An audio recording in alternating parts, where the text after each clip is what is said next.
বন্ধু, কিয়ামতের মাঠে আল্লাহ বিচার করবে, সব থেকে বেশি বিচার হবে মুনাফিকের। কার কার? আরো জোরে।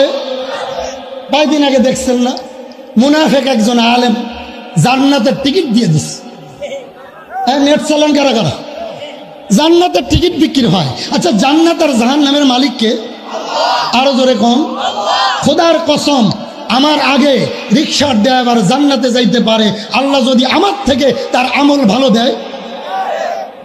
ঠেলা গাড়ি চালায়, শরবত বিক্রি করে নারায়ণপুর বাজারে, ওই লোক আমার আগে জান্নাতে যাবে যদি আমার থেকে আমলের অ্যাকশন তার বেশি থাকে। রিক্সা চালায় আমার বন্ধুরা, রিক্সা ড্রাইভার রিক্সা চালায়, নামাজের আজান দিলে মসজিদের কাছে রেখে প্যাসেঞ্জারের গুলি মারি নামাজ পড়ে নেয়। তার ইমান যদি আমার থেকে ভালো থাকে, আল্লাহি আমার আগে সে জান্নাতে যাবে। আমি বক্তার আগে রিক্সার ড্রাইভার জান্নাতে চলে যাবে, ঠিক কিনা জোরে কর। অতএব এই দুনিয়ায় বেশি দিন থাকার জায়গা নয়। কথা কন না কেন? থাকবেন। আচ্ছা, একজন দাঁড়ায় বলেন তো, আজরাইল আমার আত্মীয় লাগে, আমি মরতাম না? আছে কেউ? আজরাইল আত্মীয় লাগে? খালাতো ভাই, ফুফাতো ভাই, মামাতো ভাই, দুলা ভাই লাগে? হ্যাঁ, মউত এমন একটা জিনিস, যেদিন আজরাইল আসবে কেউ থাকতে পারবে? বলেন, কেউ থাকতে পারবে না। আজরাইল আসার সাথে সাথে টুসকল ফুস মারা যাবে, ঠিক কিনা জোরে কন। কিন্তু আল্লাহ রব্বুল আলামিন আমাদের জন্য মেসেজ দিয়েছে। কি মেসেজ? কুনতুম খায়রা উম্মাত উখরিজাত লিন-নাস তা'মুরুনা বিল মা'রুফ ওয়া তানহাউনা আনিল মুনকার। তোমাদেরকে দুইটি দায়িত্ব দিয়ে আমি পাঠাইছি, একটা হলো সৎ কাজের আদেশ, আর একটা হলো অসৎ কাজের নিষেধ। আপনার ভাতিজা গাঞ্জা খায়, ভয়ে আপনি কিছু করেন না, এদিকে আপনি সরকারের বড় নেতা। কথা কনে কেন? আপনি কাকরাইল মসজিদের ইমাম, আপনি কিছু বলেন না। আল্লাহ রব্বুল আলামিন বলে, কবরে আসতে দেরি, শেষা বাকি নাই, ঠিক কিনা জোরে কন। অতএব ঘরে হক কথা, রাস্তায় হক কথা, সব জায়গায় হক কথা বলবেন, তয় মরতে দেরি, জান্নাতে যাইতে দেরি না, ঠিক কিনা জোরে কন।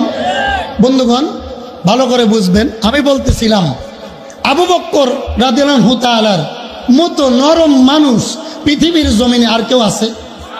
আসবে। নবীর পরে আবু বকর সব থেকে বেশি কি নরম, নরম নরম নরম। তো আবু বকর রাদিয়াল্লাহু তাআলা রাস্তা দিয়ে যাচ্ছে, মনোযোগ আছে। ফিনহাস একজন ইহুদি যুবক নবীজিরে গালিগালাজ করতে করতে রাস্তা দিয়ে যাচ্ছে। আবু বকর রাদিয়াল্লাহু তাআলা তার নিজের জীবন থেকে আমার রাসূলকে বেশি ভালোবাসতেন, ঠিক কিনা জোরে কোন। নিজের জীবন থেকে কাকে বেশি ভালোবাসতেন? জোরে বলেন, কাকে? নবীজিকে। আবু বকর রাদিয়াল্লাহু তাআলা এভাবে হাতাটা গুছাইয়া দিছে একটা সর, জীবনে কারোরে মারে নাই, এই জীবনে প্রথম। ফিনহাস কান ফেটে গেছে, রক্ত ফিনকি দিয়ে বাইর হয়েছে, কানটা ধরে নিয়ে দৌড় দিয়ে নবীজির দরবারে ডাক দিয়ে বলে, নবী গো, দেখেন আপনার আবু বকর আমার কানের তালা ফাটাই দিস। আল্লাহু আকবার। আরো জোরে। মজা পাচ্ছি না। যুবকরা একটু ভিতরে আস, আজকে ফজর পর্যন্ত ওয়াজ চলবে, কারা থাকবেন? হাত তোলেন। আল্লাহর কসম আমি থাকতাম না, আপনারা থাকেন। ওয়াজআলনা নাওমাকুম সুবাতা, ঘুম একটা ইবাদত। কথা কন না কেন? নবীজির কাছে বলে, ইয়া রাসূলুল্লাহ, ইয়া হাবিবাল্লাহ, আবু বকর দেখেন আমার কানের তালা ফেরাই দিছে। আমার নবীজি ডাক দিয়ে বলে, না, তুমি ভুল দেখেছ, এই কাজ আবু বকরের দ্বারাই হয় নাই, এই কাজটা করলে আমার ওমর করতে পারে, ঠিক কিনা? ডাক দিয়ে বলে, না গো নবী, এই কাজ করেছে, এই কাজ করেছে আবু বকর, আমি নিজে দেখেছি। মুহূর্তের ভিতর আবু বকর দৌড়ায় নবীজির কাছে হাজির। থর থর করে কাঁপতেছে। আমার নবীজি ডাক দিয়ে বলে, আবু বকর সিদ্দিক, আমি তোমারে সিদ্দিক উপাধি দেই নাই, আমার আল্লাহ তোমারে সিদ্দিক উপাধি দিছে। আবু বকর, ফিনহাস তোমার বিরুদ্ধে নালিশ করছে, তুমি নাকি তারে থাপ্পড় দিছো। আমার বিশ্বাস হয় না, কারণ আমার আবু বকর কোনোদিন একটা মানুষের গরম কথাও বলে নাই, ঠিক কিনা? আবু বকর চিৎকার দিয়ে চোখের পানি ছেড়ে ডাক দিয়ে বলে, নবী, ফিনহাস যা বলেছে ঠিক বলেছে। নবী ফিনহাস রে জিজ্ঞেস করেন কেন আমি তারে থাপ্পড় দিছি। নবীজি, আমি রাস্তা দিয়ে আসতেছিলাম, আপনি তো জানেন গো, আমার জীবন থেকে আমার রসুলকে বেশি ভালোবাসি। ইয়া রাসূলুল্লাহ, ইয়া হাবিবাল্লাহ, আমি পিছনে ছিলাম, ফিনহাস দেখে নাই, আমার সামনে থেকে আমার বিশ্ব নবীকে এই ফিনহাস বিভিন্ন গালিগালাজ করেছে।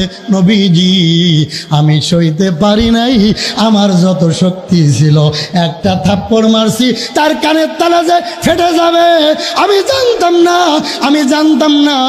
আমার নবীজি মৃদু হেসে বলে, ফিনহাস, ফিনহাস রে, কেন তুমি আমার গালিগালাজ করলা? ফিনহাস ডাক দিয়ে বলে, ইয়া রাসূলুল্লাহ, আমার রক্ত যায় আর আপনি যে হাসেন, আপনি কি বিচার করবেন না? আমার নবী চিৎকার দিয়ে বলে, ফিনহাস, ওয়াল্লাহি কাবার কসম, এই থাপ্পড় আমার আবু বকর দেয় নাই, এই থাপ্পড় দিছে আমার আবু বকরের ঈমানের থাপ্পড়। তুমি যে এখনো বেঁচে আছো